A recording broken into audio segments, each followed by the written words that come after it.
주님께서 여러분과 함께 또한 사제와 함께 루카가 전한 거룩한 복음입니다. 주님 영광 받으소서.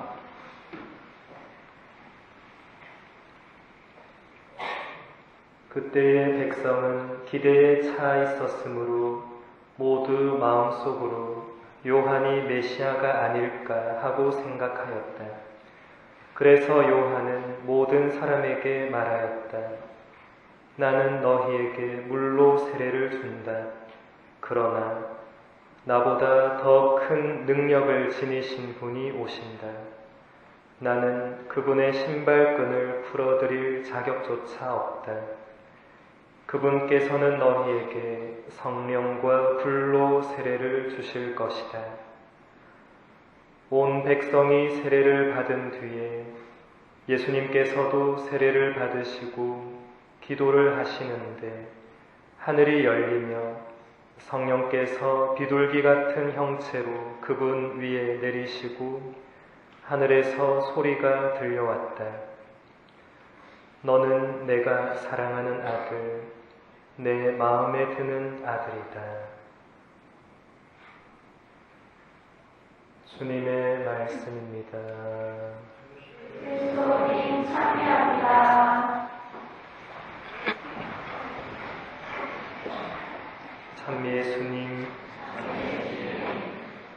오늘 우리는 예수님께서 세례를 받으신 사건을 기념합니다.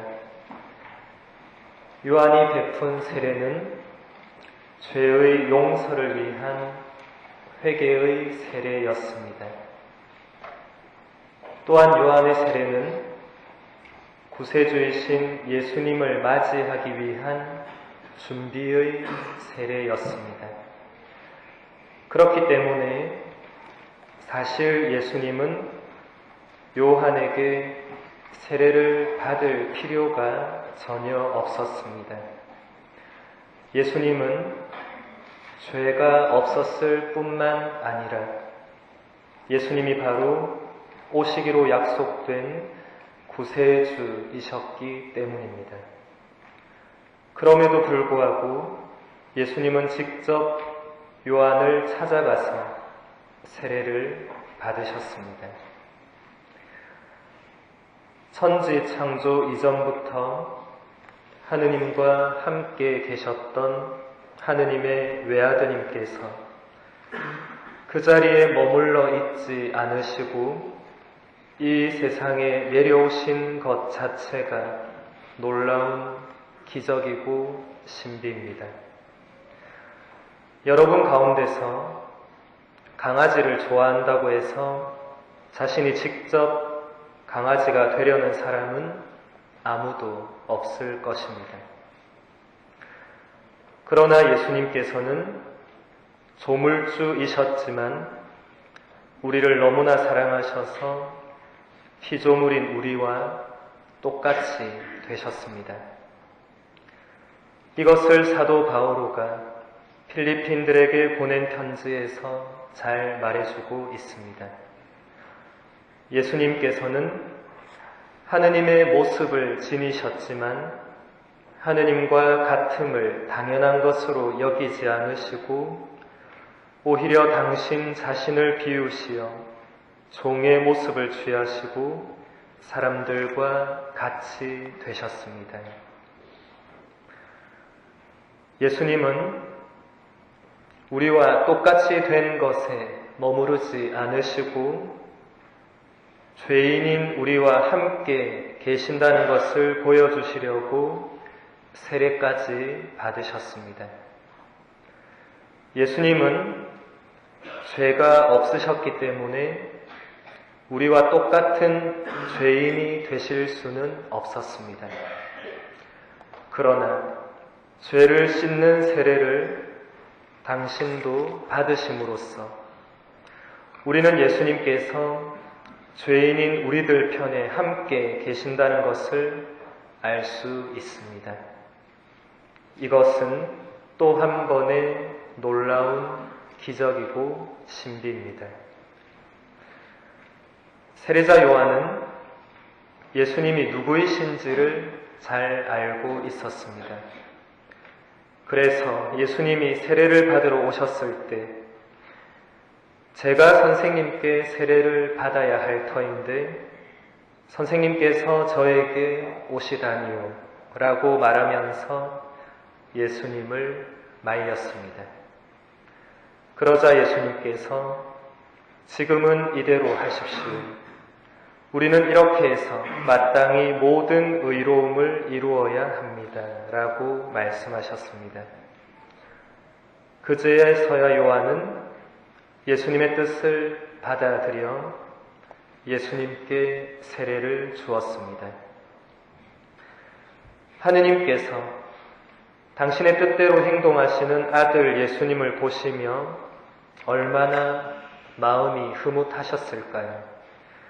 그래서 하느님은 세례를 받으시고 물에서 올라오신 예수님께 너는 내가 사랑하는 아들, 내 마음에 드는 아들이다 라고 말씀하십니다. 예수님은 정말 하느님 마음에 드는 아들이었습니다. 탄생부터 죽음까지 모두 전적으로 하느님 아버지 뜻에 순종하여 당신 자신을 온전히 내맡겼기 때문입니다. 예수님께서 공생활을 하시면서 얼마나 하느님 아버지께 충실했는지를 우리는 예수님의 말씀들을 통해서 잘 알 수 있습니다. 예수님은 제자들에게 이렇게 말씀하셨습니다. 내 양식은 나를 보내신 분의 뜻을 실천하고 그분의 일을 완수하는 것이다. 내 아버지께서 여태 일하고 계시니 나도 일하는 것이다. 내가 진실로 진실로 너희에게 말한다. 아버지께서 하시는 것을 보지 않고서 아들이 스스로 할 수 있는 것은 하나도 없다. 그분께서 하시는 것을 아들도 그대로 할 따름이다. 아버지께서는 아들을 사랑하시어 당신께서 하시는 모든 것을 아들에게 보여주신다. 나는 아무것도 스스로 할 수 없다. 나는 듣는 대로 심판할 따름이다. 그래서 내 심판은 올바르다. 내가 내 뜻이 아니라 나를 보내신 분의 뜻을 추구하기 때문이다. 이런 아들을 둔 하느님 아버지는 얼마나 행복하셨을까요?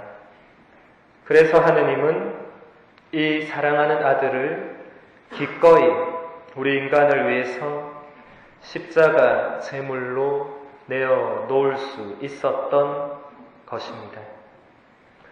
사랑하는 외아들을 내어놓는 아버지의 사랑이 얼마나 놀랍습니까? 이 세상 어느 부모가 누군가를 사랑한다고 해서 그 사람에게 자기 자녀를 내어놓을 수 있겠습니까? 요한복음서는 이렇게 말합니다. 하느님께서는 세상을 너무나 사랑하신 나머지 외아들을 내주시어 그를 믿는 사람은 누구나 멸망하지 않고 영원한 생명을 얻게 하셨다. 하느님께서 아들을 세상에 보내신 것은 세상을 심판하시려는 것이 아니라 세상이 아들을 통하여 구원을 받게 하시려는 것이다. 아드님을 믿는 사람은 영원한 생명을 얻는다. 여기 앉아있는 우리 모두는 세례를 받고 하느님과 외아들 예수님을 믿는 사람들입니다. 세례를 통해서 우리에게 주어진 선물은 영원한 생명입니다. 죄로 멸망할 운명에서 벗어나 영원하신 하느님과 함께 살 수 있게 된 것입니다. 이것은 영원하신 하느님을 믿는 사람에게만 가능한 일입니다. 하느님을 믿지도 않는 사람이 어떻게 하느님과 함께 영원히 살 수 있겠습니까? 그래서 하느님을 믿고 살아가는 우리들은 기뻐해야 합니다. 그리고 하느님의 놀라우신 사랑에 감사를 드려야 합니다. 한없는 감사를 드려야 합니다. 감사를 아무리 드려도 모자라겠지만 그래도 감사를 드려야 합니다. 그래서 사도 바오로는 테살로니카인들에게 보낸 첫 번째 편지에서 이렇게 말합니다. 언제나 기뻐하십시오. 끊임없이 기도하십시오. 모든 일에 감사하십시오. 이것이 그리스도 예수님 안에서 살아가는 여러분에게 바라시는 하느님의 뜻입니다.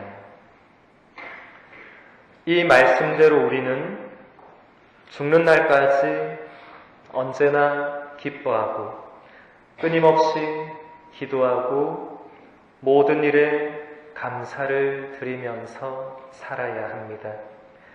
이것이 진정한 신앙인의 삶의 모습이며 영원한 생명을 보장받은 사람들의 삶의 모습입니다.